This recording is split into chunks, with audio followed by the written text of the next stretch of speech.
So I've got as clear a view as I could possibly have. Nothing is certainty, but for me, the macro is rolling over. By that, I mean we're going into recession. We should see the things like the ISM survey and other things start falling apart pretty quickly. The forward-looking elements are falling apart already. We're seeing it globally. So that's growth evaporating. Alongside that, everything else from the raw goods then comes into the supply chain and then eventually starts fading. So we're going to see that. Inventories, because people build massive inventories after COVID. Those inventories are now unsold because of the economy slowing down and inflation eating disposable income. We've just gone through the largest tightening in financial market history because the rate of change of interest rates going up was the fastest ever. Mortgages are back to where they were in 1996, and shocking. Then the dollar went up at a rapid clip, which is a tightening of financial conditions, and then commodity prices went up. So basically everybody's suddenly skint, as an Englishman would say. Nobody's got any money, and the economy implodes. What does Raoul think are the main reasons for cryptocurrencies to have lost their value? So one of the reasons crypto, digital assets, went down was because discretionary spending came out of the market. So if you think of the legions of dollar cost average retail investors, and just think of their rent or mortgage payments went up, their shopping bills went up. So suddenly, or if they were foreigners, the dollar went up. So suddenly, how the hell can they buy as much dollar cost average in crypto? They don't. So they stop.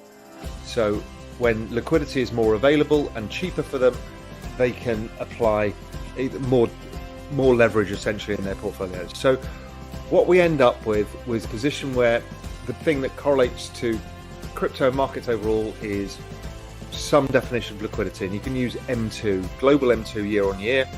That looks pretty much like Bitcoin year on year, or crypto market cap year on year. So forward-looking assets like crypto are picking it up. So they also have perfectly correlated to the turning point in the inflation cycle. So they kind of time the bottom, and I think it's time the top. So basically, I think crypto is saying, okay, inflation has now peaked, and therefore the marginal pressure from tight liquidity is gone. What are the relationships between equity and liquidity in the crypto market? Well, the equity side of the equation, that correlation with equities was actually a correlation to liquidity. They're all actually correlated to the macro cycle. Can equity sell off further? Yes. Can crypto decouple? Yes. We saw that in March 2020, that crypto started going up when equities were going down because crypto is more forward-looking. However, equities have actually priced in quite a lot already. So it's not 100% clear whether equities need to go down or not. How does Raoul foresee the inflation rate in the coming months and financial quarters? Okay, I'm going to say something contentious. I think inflation is negative in 18 months. So what we're doing here is we are seeing the tail end of what happened 18 months ago. I think that's going to be dramatically reversed because the supply chain issues are really not as bad. Now, there are issues within commodity markets, like oil, where we haven't had enough spend. But I don't see a massive increase in demand for oil. Chinese economy is slow. I see a supply story, and there's a lot of people looking at commodity markets going, yeah, oil's going to $200.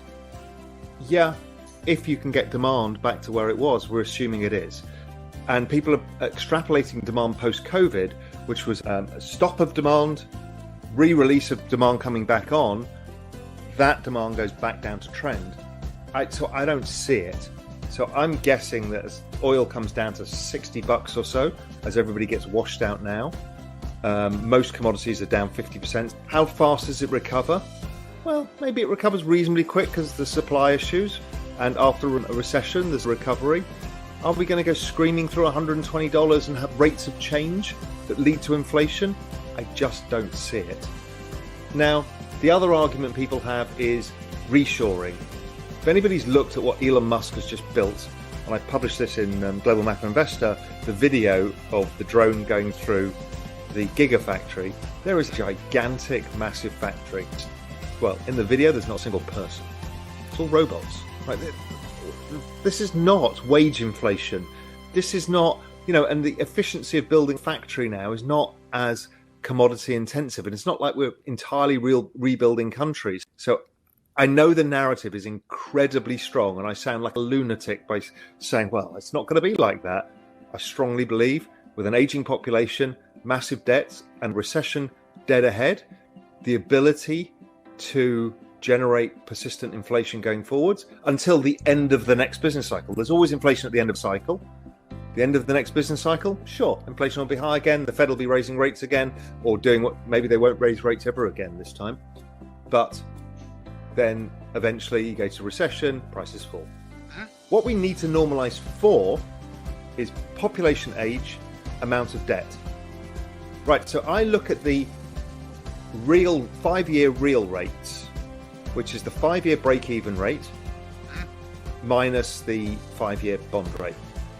That has been trending down for 20 years and has been negative for the last 10. So if I think normalizing rates, I think real rates need to go back to negative 1%. That's what I think of normalizing rates. So negative 1% with, call it a structural 1.5% inflation, bond yields 0.5%. That seems about right. And that's exactly what we've seen in Europe, exactly what we've seen in most of Asia, Taiwan, South Korea, all of those countries. It's exactly what we're seeing in Switzerland and what we've seen in Japan. How does Raoul think blockchain actually helps in playing a positive role in the economy? And also, there's another secular trend, which is everything is getting digitized. Everything that gets digitized goes to zero in cost. Every single thing.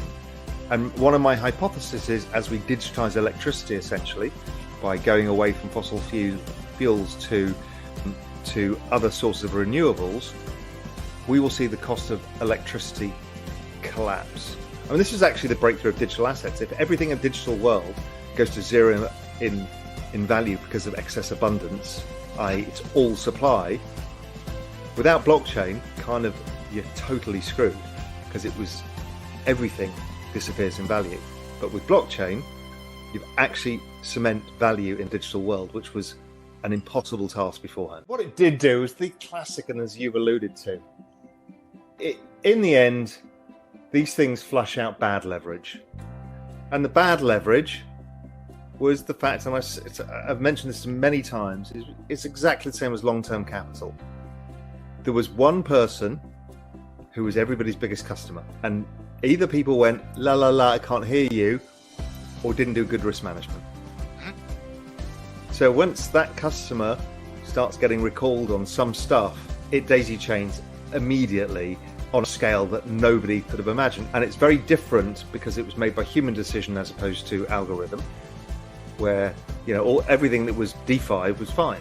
Everything that was CeFi got nuked because there was human decision making in the process, and they were making irresponsible decisions with people's capital. And look, again, it's nothing new, nothing. I wouldn't say it's even nefarious. Humans just do this. They've done it forever, and I've just been observing it because one day that too shall happen. Is the private equity firms, Apollo and Blackstone and a few at Carlyle. These guys are every investment bank's biggest customer, and they all use leverage. Now, look, these are smart people with diversified portfolios and everything else.